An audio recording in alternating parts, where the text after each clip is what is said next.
Tayyormizmi? Akusherlik paralichi. kelib chiqsa To'rtta zararlanish darajasi.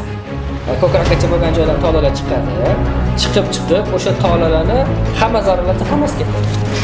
Qanaqa plexitlar ba'zi bir bundoq qanchalik foizda zararlanganligi birga bir yaxshi bo'lishi ham mumkin. Bu o'zi vaqt biroq davolashning asosiy omilidir. Qo'ng'iroq suyagining sinishi.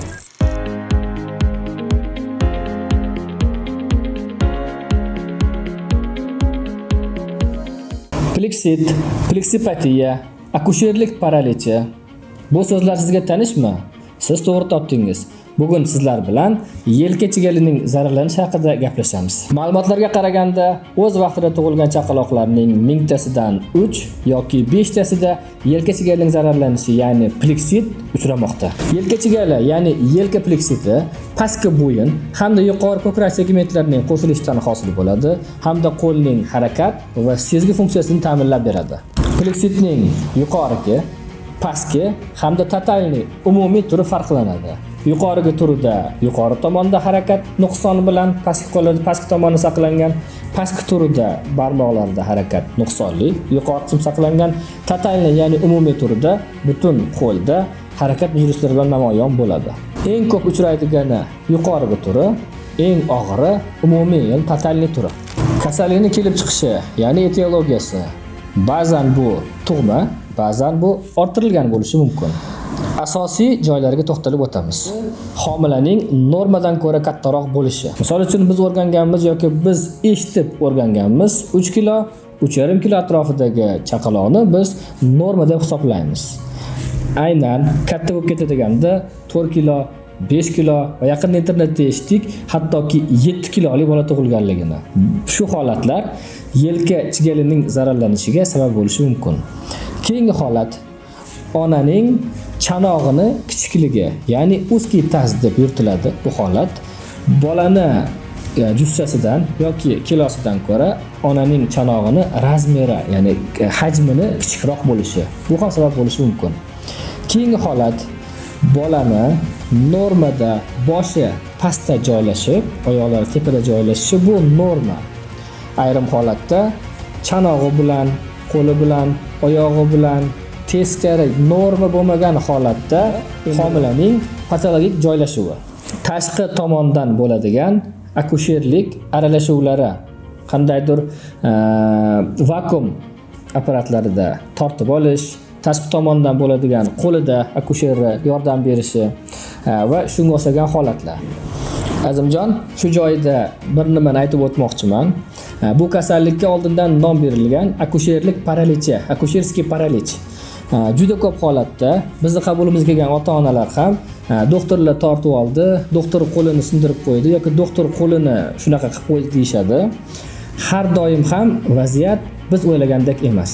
Tug'ruq jarayoni, ya'ni rod har doim ham ideal kitobdagi biz ko'rgan videodagi bo'lmasligi mumkin. Shu holatda nima bo'lishi mumkin sabab? Shifokorlar tomonidan tavsiya qilinadi homilani kattaligi hamda kesariyva yo'lini operatsiya.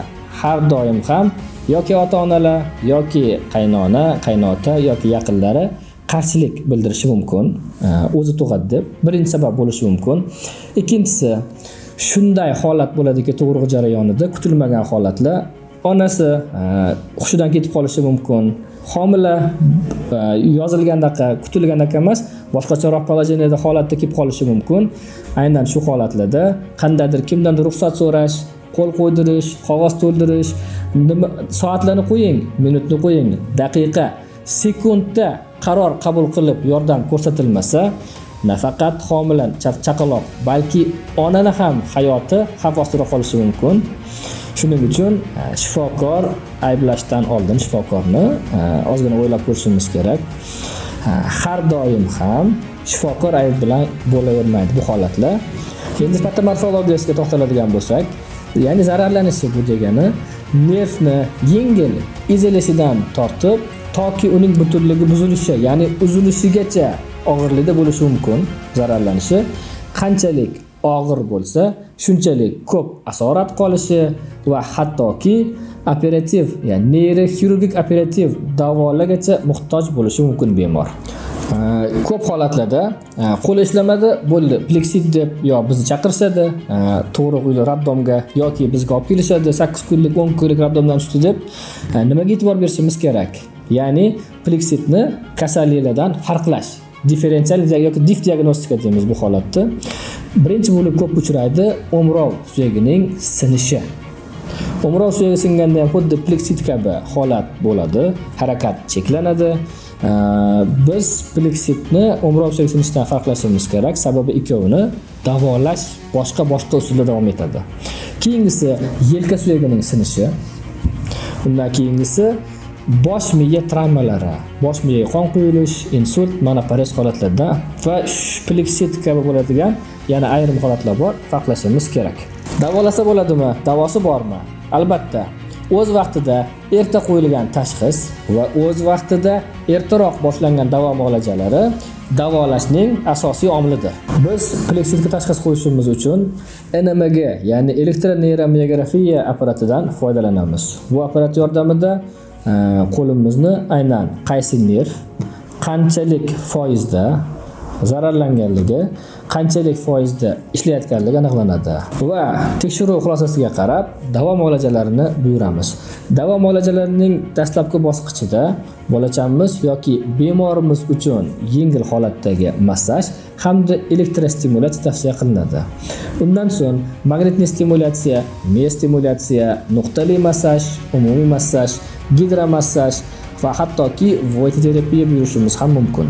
Keyingi etapda LFK mashg'uloti, trenajyor mashg'ulotimiz, ingalyatsion farmakoakupunktura, igl refleksoterapiya va boshqa zamonaviy usullardan foydalanamiz. Bundan tashqari, maxsus pozalarda yoki maxsus holatlarda kaftini ochib boylash, qo'lini ko'tarish, maxsus shinalashdan foydalanishimiz mumkin. Agarda bu pleksit mavzusi bo'yicha savollaringiz bo'lsa, uni izohlarda qoldiring. Biz uni ko'rib chiqamiz va albatta savollarga javob beramiz. Bizga obuna bo'ling, bizni kuzatishda davom eting. Bundan-da qiziqarli ma'lumotlar hali oldinda.